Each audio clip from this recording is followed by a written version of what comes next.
Hello students, मैं पूनम तिवारी आप सभी स्टूडेंट्स का Hindi NCERT by Poonam Tiwari channel पर स्वागत करती हूँ। आप सभी का अभिनंदन करती हूँ, वंदन करती हूँ। उम्मीद करती हूँ आपकी पढ़ाई जबरदस्त तरीके से चल रही होगी। आत्मकथ्य के शॉर्ट आंसर्स की वीडियो चैनल पर है और आज हम करेंगे टेक्स्ट बुक के क्वेश्चन आंसर्स। तो इसमें इम्पोर्टेंट वाले भी और मैंने बता दिए हैं आपको, और सारे क्वेश्चंस भी मैं यहाँ पर करवा रही हूँ। तो इस क्लास से जरूर बने रहना एंड तक, ताकि आप अपने टेक्स्ट बुक में इम्पोर्टेंट क्वेश्चन को मार्क कर सको और अच्छे से पढ़ के जा सको। मैं आपको हर एक क्वेश्चन के इम्पोर्टेंट पॉइंट्स को मार्क करवाऊंगी 1 2 3 4 5 6 में। आप उन पॉइंट्स को लेकर अपने ओन वर्ड्स में आप आंसर लिख देना, लेकिन मेक श्योर करना आपके आंसर में वो 5 हो 7 पॉइंट हो। बाकी आप लैंग्वेज कैसे भी आप लिख सकते हो, ठीक है। तो याद करने की जरूरत नहीं है, समझने की जरूरत है। कवि आत्मकथा लिखने के से क्यों बचना चाहते हैं?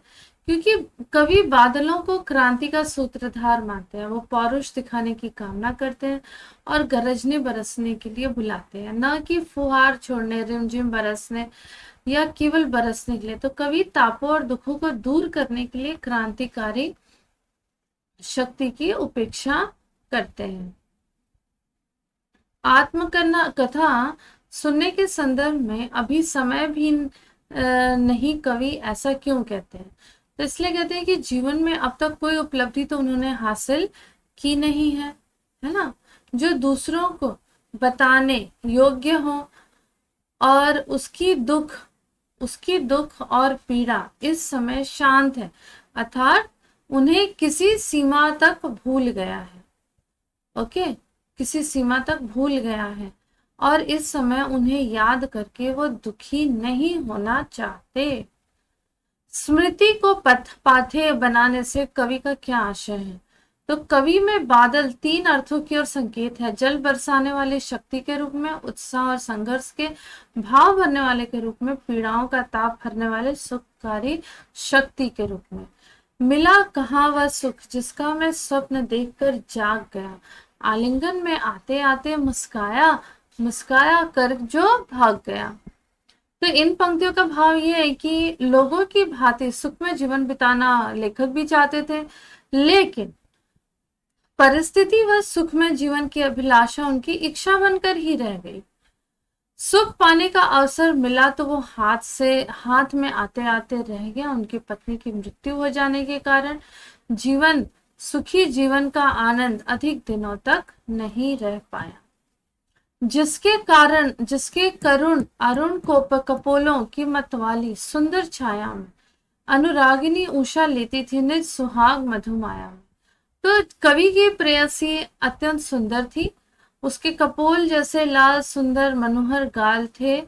प्रातःकालीन उषा की सौंदर्य बढ़ाने वाली लालिमा इन्हीं कपोलों से लिया करती थी, और उनकी पत्नी के कपोल उषा से भी बढ़कर सौंदर्यमयी थे।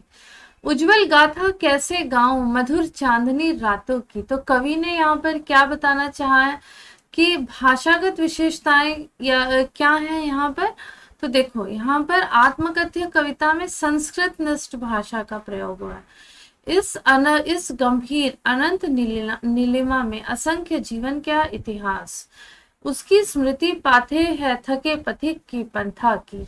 प्रतीकात्मकता यहाँ पर क्या बताई गई है कि भाषा में खूब यूज हुआ है, जैसे मधुप गुण गाकर कह जाता कोई कहानी यह अपनी, तुम सुनकर सुख पाओगे देखोगे यह गागर रीति। उज्जवल गाथा में कैसे गाऊं मधुर चांदनी रातों की, सिवन को उधेड़ कर देखोगे क्या मेरी कंथा को। बिंबात्मकता, तो यहाँ पर बिंबों के प्रयोग से दृश्य साकार होते, जैसे मधुप गुण गाकर कह जाता कौन कहानी या अपनी, मुरझाकर गिर रही पत्तियां देखो कितनी आज घनी, अभी समय भी नहीं थकी सोई है मौन व्यथा। अलंकार यहाँ पर क्या यूज हुआ है? अनुप्रास और मानवीकरण। कह जाता कौन कहानी यह अपनी, तब भी कहते हो कह डालो।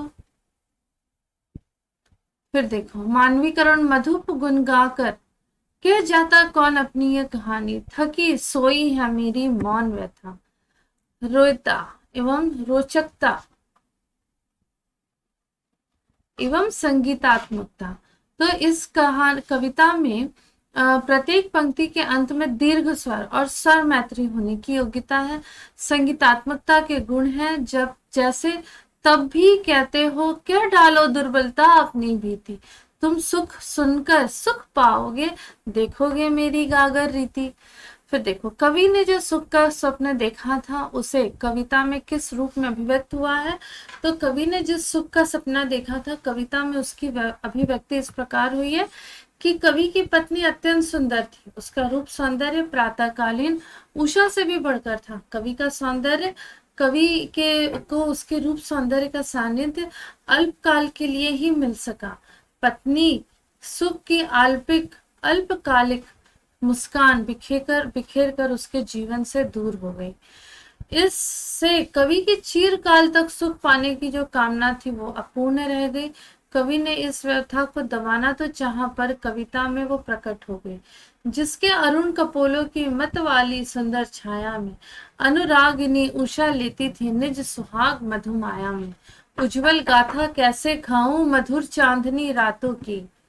इस कविता के माध्यम से प्रसाद जी के व्यक्तित्व की जो झलक मिलती है उसे अपने शब्दों में लिखिए। क्वेश्चन तो इम्पोर्टेंट है।